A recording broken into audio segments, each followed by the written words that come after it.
Hello everyone, welcome to our YouTube channel. आज के इस वीडियो में हम बात करेंगे यूपी असिस्टेंट टीचर भर्ती की। यहाँ पर हम वन बाय वन कई सारी चीज़ें डिस्कस करेंगे। एलिजिबिलिटी क्राइटेरिया क्या है, नंबर ऑफ वैकेंसीज क्या हैं, और एग्जामिनेशन सेंटर कहाँ पढ़ने वाले हैं, या फिर आप एग्ज़ाम का जो पैटर्न है, कौन कौन से सब्जेक्ट में क्या कॉम्बिनेशन है, क्या डाउट जो स्पेशली स्टूडेंट को आ रहे हैं, क्यों कौन कौन से डाउट हैं, उन पे भी हम वन बाय वन डिस्कस करेंगे।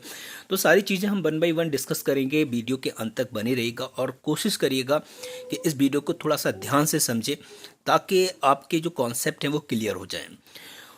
तो सबसे पहले हम समझते हैं कि एलिजिबिलिटी क्राइटेरिया क्या है। एलिजिबिलिटी क्राइटेरिया की जब हम बात करते हैं तो पहली चीज़ याद रखनी है, आपको ग्रेजुएशन पास होना चाहिए। हाँ, ये बात है कि परसेंटेज के बारे में कुछ स्टूडेंट की कमेंट आई हैं कि परसेंटेज क्या होनी चाहिए।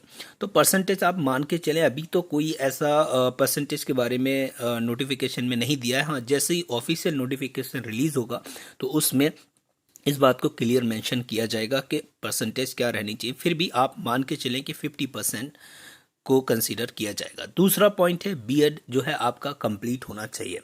बीएड कंप्लीट होने के लिए आपका 1 ईयर्स या 2 ईयर्स का मैटर नहीं है, बस आपका बीएड कंप्लीट हो। तीसरा है यूपी टेट और सी टेट, इसमें जो पेपर 2 होता है वो आपका क्वालिफाइड होना चाहिए। यूपी टेट का पेपर, यूपी टेट या फिर सी टेट का पेपर 2 आपका क्वालिफाइड होना चाहिए।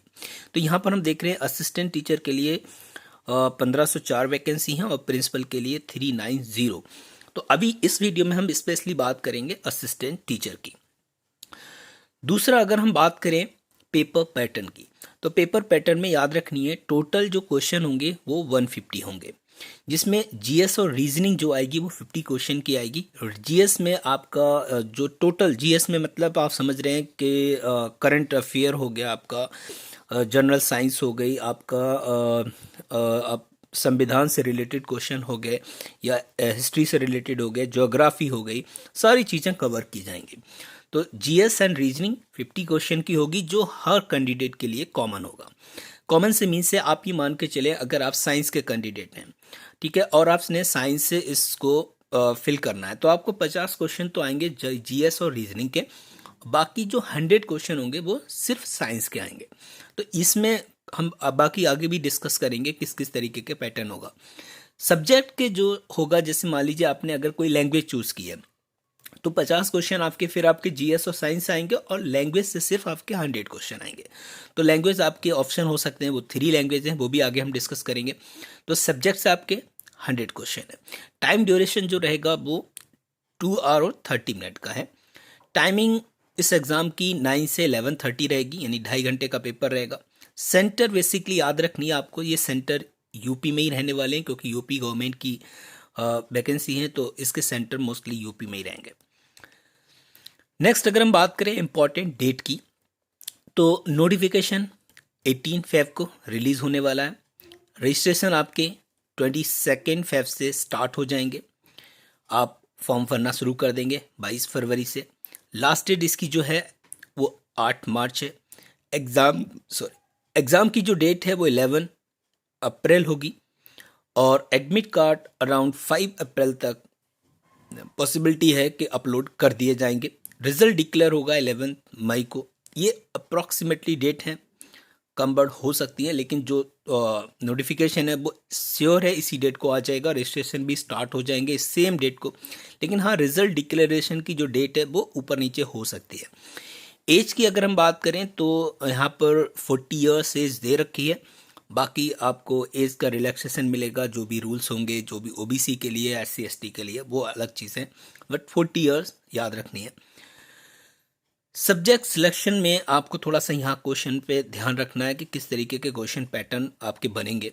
जैसे फर्स्ट पार्ट में अगर हम देखें, 2 पार्ट में डिवाइड होगा, जिसमें फर्स्ट पार्ट में आपका आएगा जीएस प्लस रीजनिंग, और सेकंड पार्ट में जो है हमारा आएगा सब्जेक्ट। तो जीएस प्लस रीजनिंग जो होगा वो 50 क्वेश्चन होंगे, और सेकंड पार्ट में हमारा सब्जेक्ट होगा जो 100 क्वेश्चन होंगे। तो इस तरीके से हमको समझना है। यहाँ पर 3 पार्ट में हमने डिवाइड करने किया है इसको। पहला है हमारा लैंग्वेज। तो लैंग्वेज आपकी हिंदी, इंग्लिश और संस्कृत।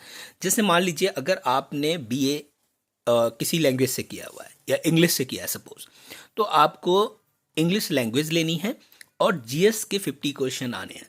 तो इंग्लिश से आपके 100 क्वेश्चन आएंगे और जीएस से आपके 50 क्वेश्चन आएंगे।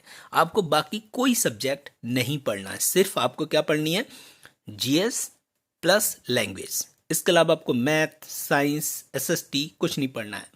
दूसरी चीज़, अगर आप साइंस के कैंडिडेट हैं तो साइंस वाले जो कैंडिडेट हैं उनको भी 50 क्वेश्चन जीएस के पढ़नी है प्लस साइंस पढ़नी है।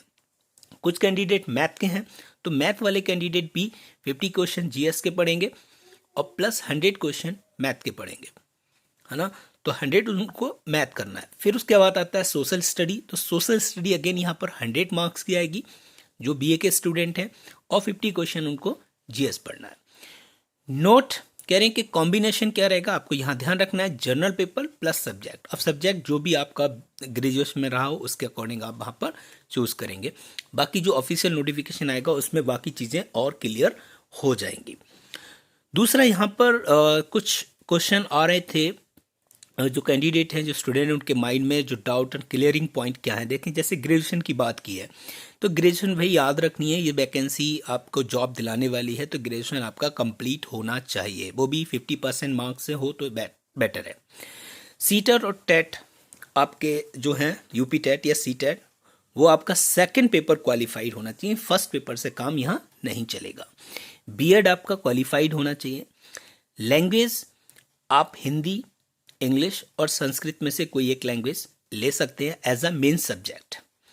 मैथ वाले कैंडिडेट भी मैथ ले सकते हैं प्लस जीएस, लैंग्वेज वाले भी जीएस प्लस मैथ लेंगे, साइंस वाले भी जीएस प्लस साइंस लेंगे, एसएसटी वालों को भी यही करना है, जीएस प्लस एसएसटी। परसेंटेज की बात अभी यहाँ पर नहीं आई है, लेकिन फिर भी आप मान के चलें कि 50% को कंसीडर किया जा सकता है। कॉम्बिनेशन आपको पता चल चुका है, बाकी हम आगे और डिस्कस करेंगे। जब भी ऑफिशियल नोटिफिकेशन आएगा तो कॉम्बिनेशन के बारे में वहाँ पर डिस्कस किया जाएगा, तो उस वीडियो में हम फिर डिस्कस कर लेंगे। कॉम्बिनेशन का यहाँ पर अभी डिटेल नहीं दी है। बाकी बीकॉम, बीबीए और बीटेक के बारे में भी ऐसा कोई नोटिफिकेशन नहीं आया, तो आप वेट करें, जैसे ऑफिशियल नोटिफिकेशन आएगा सारी चीज़ें क्लियर हो जाएंगी। एग्ज़ाम सेंटर आप याद रखेंगे सिर्फ और सिर्फ यूपी में रहेगा। तो ये कुछ पॉइंट थे जो आपको याद रखनी है। आई होप कि वीडियो आपको अच्छा लगा हो, और अगर अच्छा लगा है तो ज़रूर लाइक कीजिएगा और हमारा चैनल को सब्सक्राइब कीजिएगा। Thank you, thanks a lot.